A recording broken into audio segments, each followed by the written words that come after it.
যাকে হারানোর ভয় সবচেয়ে বেশি, অনেক সময় সন্দেহ তাকে নিয়েই সবচেয়ে বেশি হয়। অথচ সুস্থ সম্পর্ক টিকে থাকে শুধু ভালোবাসায় নয়, বিশ্বাস, বোঝাপড়া আর পারস্পরিক সম্মানে। কিন্তু সেই সম্পর্কে যখন বারবার সন্দেহ ঢুকে পড়ে, তখন ধীরে ধীরে বিশ্বাসে চিড় ধরতে শুরু করে। যাকে আমরা ভালোবাসি তাকে হারানোর ভয় হওয়া মানুষের খুব স্বাভাবিক একটা অনুভূতি। তাই কখনো কখনো ভালোবাসার মানুষকে নিয়ে আমাদের মনে প্রশ্ন আসে, সে আমাকে আগের মতো ভালোবাসে তো? আমার কাছ থেকে কিছু লুকাচ্ছে না তো? তার জীবনে অন্য কেউ এসেছে কি? এই প্রশ্নগুলো আসতেই পারে। কিন্তু এখানেই একটি গুরুত্বপূর্ণ প্রশ্ন: সন্দেহ কি ভালোবাসার স্বাভাবিক অংশ, নাকি কখনো কখনো এটি সম্পর্কের জন্য ক্ষতিকর হয়ে উঠতে পারে? কোন সন্দেহ স্বাভাবিক আর কোন সন্দেহ আমাদের সম্পর্ক ও মানসিক শান্তির জন্য ক্ষতিকর, মনোবিজ্ঞানের আলোকে বিষয়টি বোঝার চেষ্টা করি। সন্দেহ কিভাবে শুরু হয়? ধরুন আপনার প্রিয় মানুষটি আজ আপনাকে ফোন করতে একটু দেরি করলো। আপনি ভাবলেন হয়তো কাজে ব্যস্ত, অথবা হয়তো ফোনটা কাছে ছিল না। এগুলো স্বাভাবিক চিন্তা।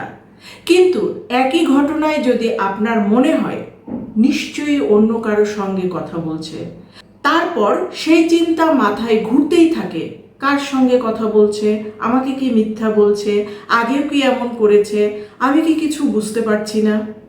তাহলে একটা ছোট ঘটনা ধীরে ধীরে বড় সন্দেহে পরিণত হচ্ছে। এখানে একটি বিষয় খুব গুরুত্বপূর্ণ: ঘটনা আর ঘটনা সম্পর্কে আমাদের ধারণা দুটো এক নয়। ফোন ধরতে দেরি একটি ঘটনা, সে নিশ্চয়ই অন্য কারোর সঙ্গে ছিল, এটি একটি ধারণা। আর এই ধারণার পেছনে বাস্তব প্রমাণ আছে কিনা, সেটি আসল প্রশ্ন। আমাদের মস্তিষ্ক কেন এমন করে? মনোবিজ্ঞানের দৃষ্টিতে মানুষের মস্তিষ্ক অনিশ্চয়তা পছন্দ করে না। আমরা যখন কোনো বিষয়ের পরিষ্কার উত্তর পাই না, তখন মস্তিষ্ক অনেক সময় সেই শূন্যস্থান নিজের মতো করে পূরণ করতে চায়। আর আমাদের ভেতরে যদি আগে থেকেই ভয়, অনিরাপত্তা বা হারানোর আশঙ্কা থাকে, তাহলে আমরা অনেক সময় নিরপেক্ষ ঘটনাকেও নেতিবাচকভাবে ব্যাখ্যা করতে পারি। ধরুন আপনার সঙ্গে একটু চুপচাপ, এর অনেক কারণ হতে পারে। হয়তো তার কাজের চাপ আছে, হয়তো শরীর খারাপ, হয়তো অন্য কোনো চিন্তা করছে।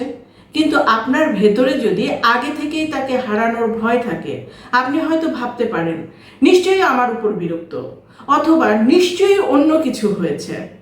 অর্থাৎ ঘটনা যতটা নয় আমাদের ভয় সেটাকে তার চেয়ে বড় করে দেখাতে পারে।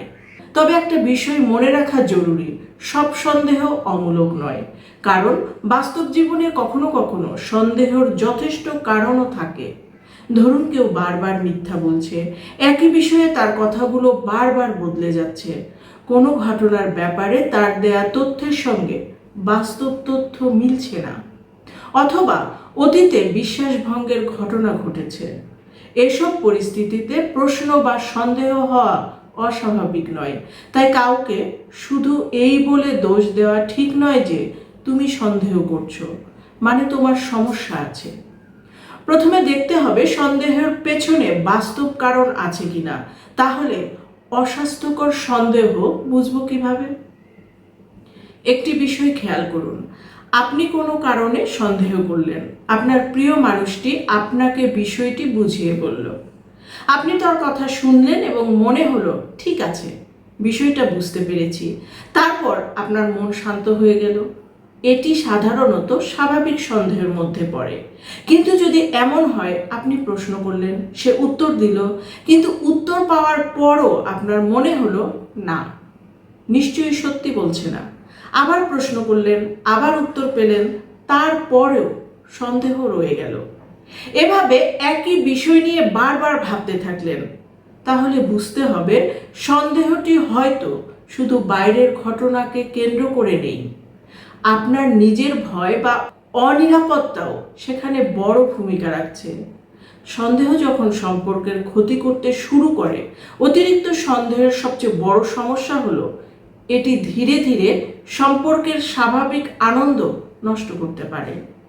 যেখানে থাকার কথা ভালোবাসা সেখানে চলে আসে প্রশ্ন, যেখানে থাকার কথা স্বস্তি সেখানে চলে আসে উদ্বেগ, যেখানে থাকার কথা বিশ্বাস সেখানে সবকিছুর মধ্যে খুঁজতে থাকি সন্দেহের কারণ।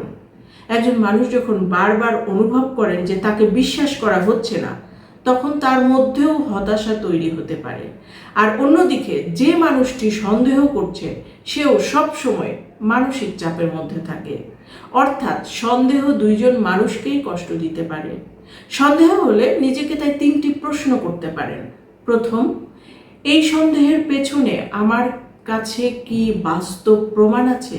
দ্বিতীয় প্রশ্ন, আমি কি কোনো ঘটনার ব্যাখ্যা নিজের মতো করে ধরে নিচ্ছি?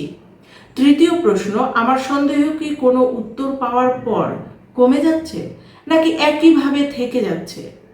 এই প্রশ্নগুলো আমাদের নিজের চিন্তাকে একটু দূর থেকে দেখতে সাহায্য করতে পারে। আরেকটা কথা খুব গুরুত্বপূর্ণ, মনে কোনো চিন্তা আসা মানেই সেই চিন্তা সত্যি নয়। আপনার মনে যদি আসে সে আমাকে আর ভালোবাসে না, এটা একটা চিন্তা। সত্যি কিনা সেটা আলাদা বিষয়। আপনার মনে যদি আসে সে নিশ্চয়ই আমাকে ঠকাচ্ছে, এটাও একটি চিন্তা। সত্যি কিনা সেটা জানতে হলে বাস্তব তথ্যের দিকে তাকাতে হবে। তাহলে কখন সাহায্য নেওয়া দরকার?